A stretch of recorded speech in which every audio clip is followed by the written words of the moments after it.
ओशो भगवान थे? इस पर डिपेंड करता है आपका भगवान शब्द का मीनिंग क्या है। एक नई सोच विकसित की जिसमें ईश्वर की कहीं कोई जगह नहीं है, लेकिन इनके शिष्यों ने इनको भगवान कहा।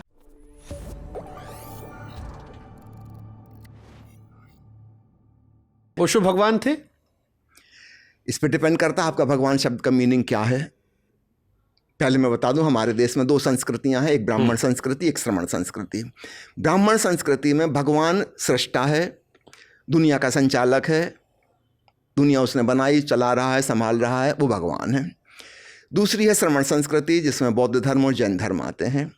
ये नास्तिक धर्म है, ये ईश्वर को इनकार करते हैं, अर्थात सृष्टा को, संचालक को इनकार करते हैं कि ऐसा कोई व्यक्ति नहीं है, ये दुनिया कहीं से शुरू नहीं हुई और ना ही इसको कोई संभाल रहा है, एक नियम से चल रही है।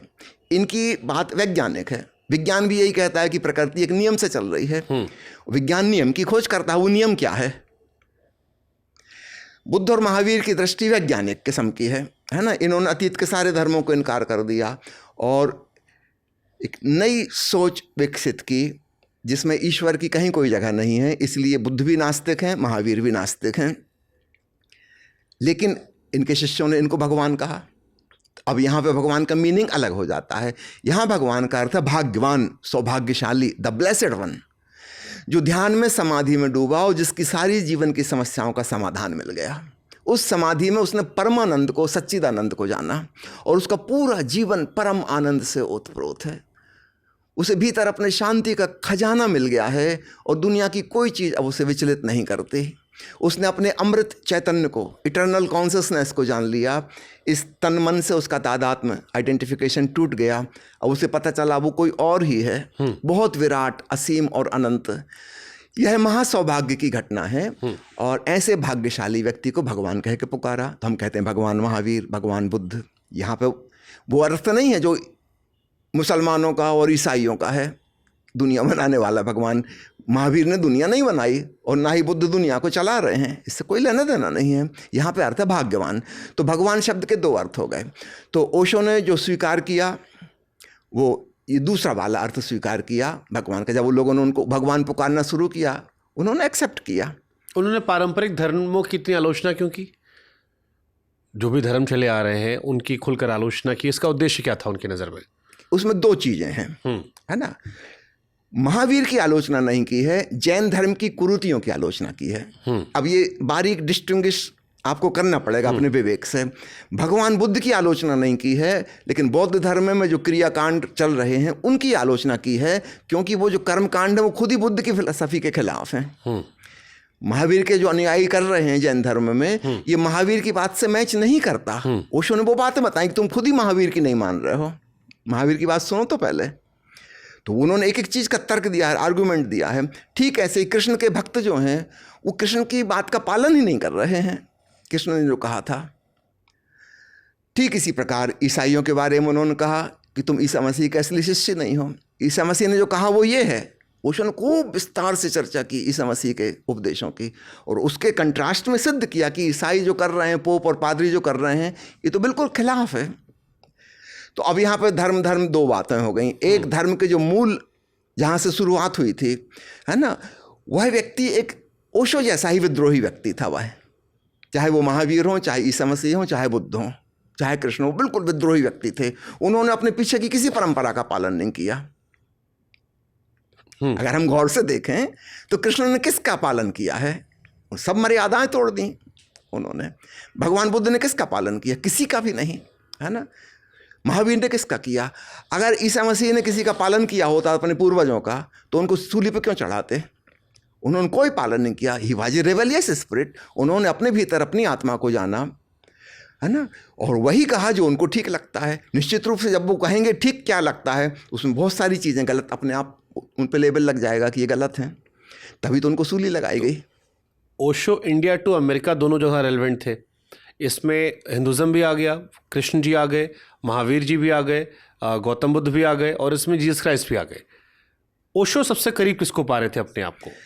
ओशो सबसे करीब पाते हैं दो लोगों को, एक भगवान कृष्ण को और एक चीन के संत लाओ त्सु को, जो ताओवाद के जनक हैं।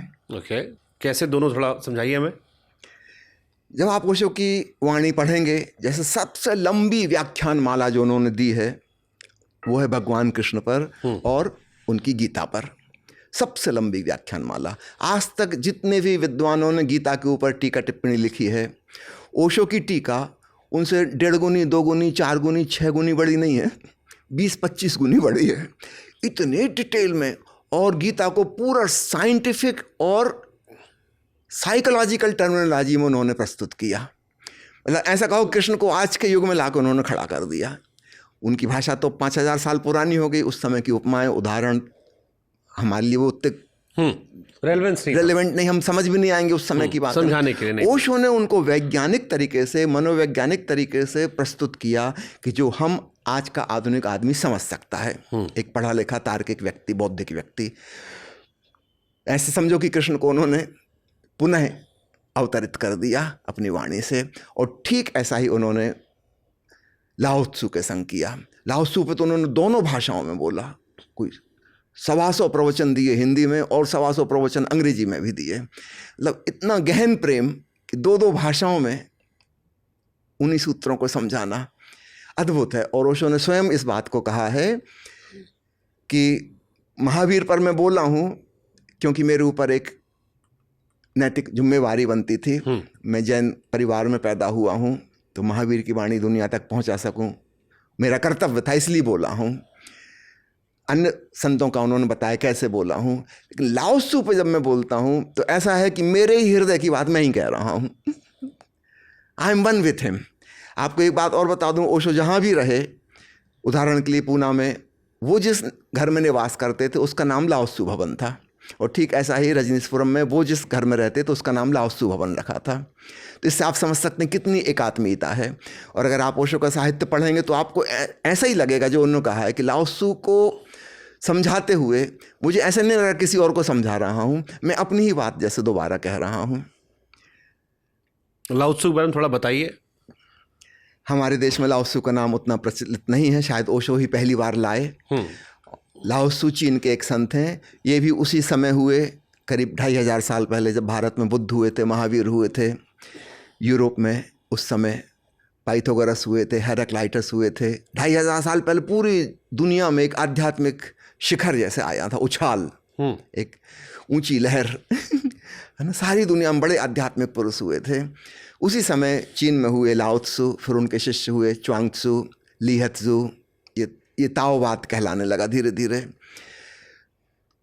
उनकी शिक्षा किसी पारंपरिक धर्म की, किसी संगठन की शिक्षा नहीं है, बिल्कुल ओरिजिनल अपनी बातें उन्होंने कही जो उन्होंने स्वयं जाना है। कोई उधार ज्ञान उसमें नहीं। उदाहरण के तौर पर किस तरह की बातें वो करते थे जो इतनी आकर्षित कर गई? क्योंकि ओशो जी को मैंने विद्रोह करते बहुत सुना है। ये समर्थन वाली बात मुझे जिज्ञासा पैदा कर रही है कि लाओ त्सु किस तरह की बातें कर रहे थे जो इतना उनका समर्थन चला गया उनकी तरफ। लाओ त्सु की बात ऐसी है कि जैसे ओशो की बात है ना, कुछ मानने की नहीं है बल्कि जानने की तरफ इशारा है। और स्वयं अपने विवेक से ही चलना है। वहाँ कोई आपका लीडर नहीं हो सकता, कोई आपको हाथ पकड़ कर नहीं ले जा सकता, आपको खुद ही जाना होगा। और एक अज्ञेय और अज्ञात में प्रवेश, साहस और हिम्मत चाहिए। ओशो ने अंग्रेजी में जो टाइटल रखा है किताब का लाओ त्सु की प्रवचन माला का, उसका नाम है ताओ द 3 ट्रेजर्स। तो मैं इस पे आ जाता हूँ ताकि आपको संक्षेप में बात आ जाए। वो 3 ट्रेजर्स, 3 खजाने, ताओ के 3 खजाने जिसको लाओ त्सु कहता है। तो पहला खजाना है अभय, फियरलेसनेस, साहस। दूसरा है प्रेम, लविंगनेस। और तीसरा है प्रथम होने की दौड़ नहीं, महत्वाकांक्षा के विपरीत, है ना। किसी से कंपटीशन नहीं, कोई प्रतियोगिता नहीं, है ना। तुम स्वयं अपने आप खिलो, है ना। किसी की नकल नहीं करना, किसी के आगे नहीं निकलना है। अगर इन 3 बातों को हम पकड़ लें, लाओ त्सु की मुख्य 3 बातें हैं, तो हम पाएंगे यही 3 बातें ओशो की भी हैं। खूब मैचिंग करता है। ठीक इसी प्रकार भगवान कृष्ण पे जो ओशो बोले हैं, आपको शायद पता ही हो, अगर नहीं पता हो तो मैं बता दूं। कुल्लू मनाली में प्रवचन माला चल रही थी, सन 1970 की बात है। भगवान कृष्ण की व्याख्या कर रहे थे ओशो। उस किताब का नाम है कृष्ण स्मृति। कृष्ण स्मृति बहुत मोटी किताब है वह भी। सब लोग सवाल पूछ रहे थे भगवान कृष्ण के बारे में और एक एक चीज़ की व्याख्या कर रहे थे। उनके जीवन भी उसमें आ गया कृष्ण का, और उनके वक्तव्य भी आ गए, फिलॉसफी भी आ गई। अंग्रेजी में उसका जो ट्रांसलेशन हुआ उसका नाम रखा है Krishna the man and his philosophy. तो उनका व्यक्तित्व और कर्तृत्व दोनों उसमें खूब विस्तार में, आज तक उन पहलुओं को किसी ने चर्चा नहीं की होगी, ओशो ने पूरा समर्थन दिया।